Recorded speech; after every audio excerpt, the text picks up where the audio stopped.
The East Coast, new documents reveal advance warning the FBI had of the violence that would ultimately ensue on January 6th. An FBI agent acknowledged in a February investigative report that angry Trump supporters were talking openly in the days before the attack about bringing guns to the Capitol.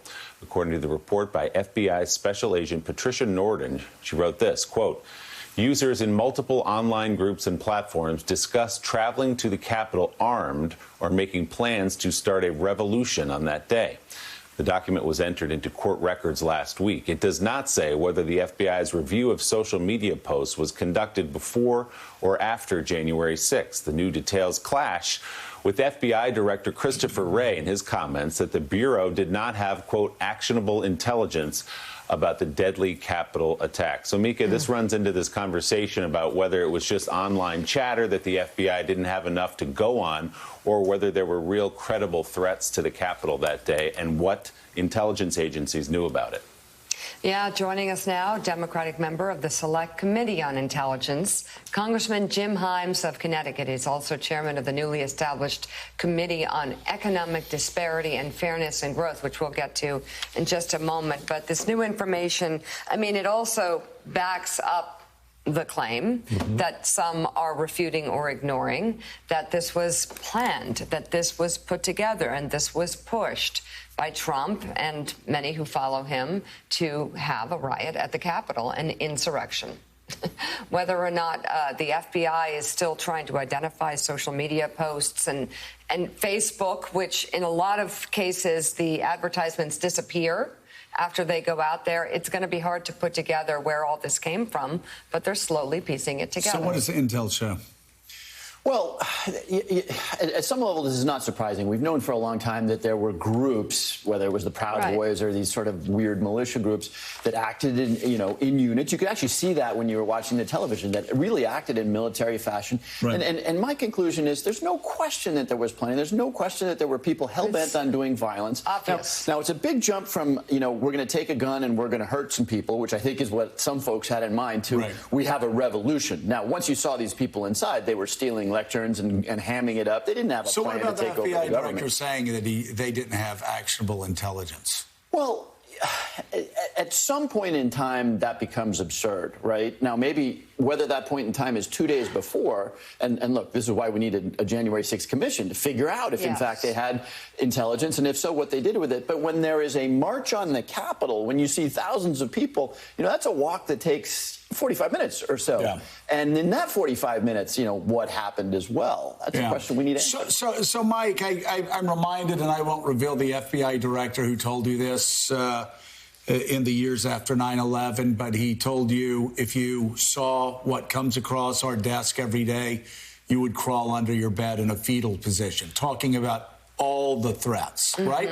That's correct. It's always, after the bomb goes off, it's always easy to find that strand that everybody can say, well, see, look at this. Why didn't you act on it? When, as your off-the-record conversation with the FBI director revealed, there is so much, quote, actionable intelligence that they've got to sort through and figure out what's real and what's not real.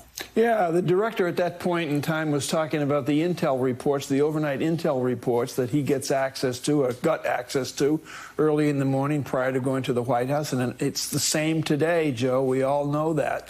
The overnight intel reports about threats posed to the United States around the world are colossal in number. And Congressman Himes, I'm wondering how you deal and speak with colleagues who, in this vein, knowing what happened on January 6th, refuse to go forward with the ultimate commission that will tell us the roots of how it happened, who put it together, who was impacted by it, and the impact it had on the country and of you people who work in the Capitol. It's very hard. It's very hard. I sometimes say the American public didn't appreciate the extent to before January 6th. There were actually deep personal relationships across the aisle, unlikely ones, right?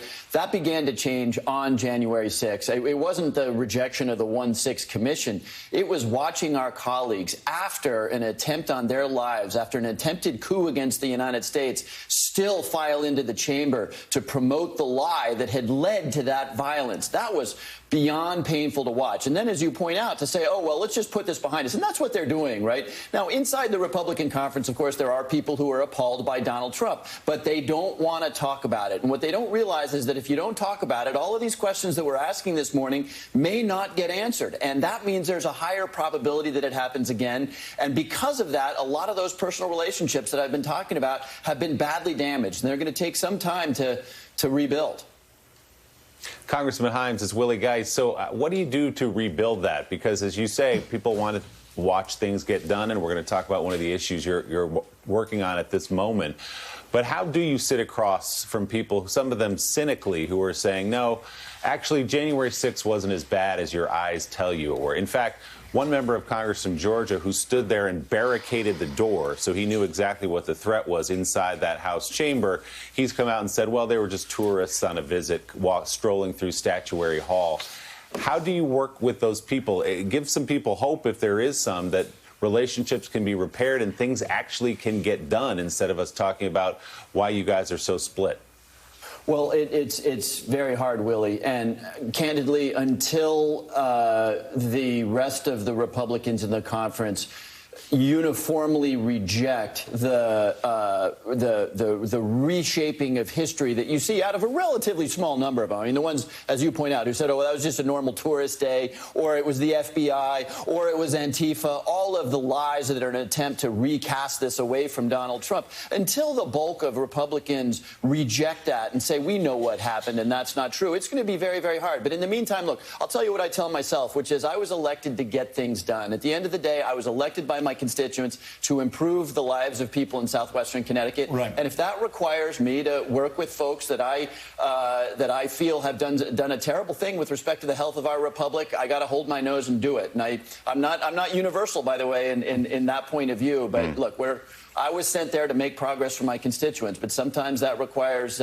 holding my nose and having a gin and tonic to make it happen. You look in the Senate, and there is some bipartisan legislation, Congressman, that's getting passed in the Senate, and it's between people that didn't vote to undermine the election. So we always say here there are three parties: there are Republicans, Democrats, and the insurrectionist party. So it's got to be. It's got to be frustrating to see some of those people that voted against certifying it and pretending that once it didn't happen. Let me ask.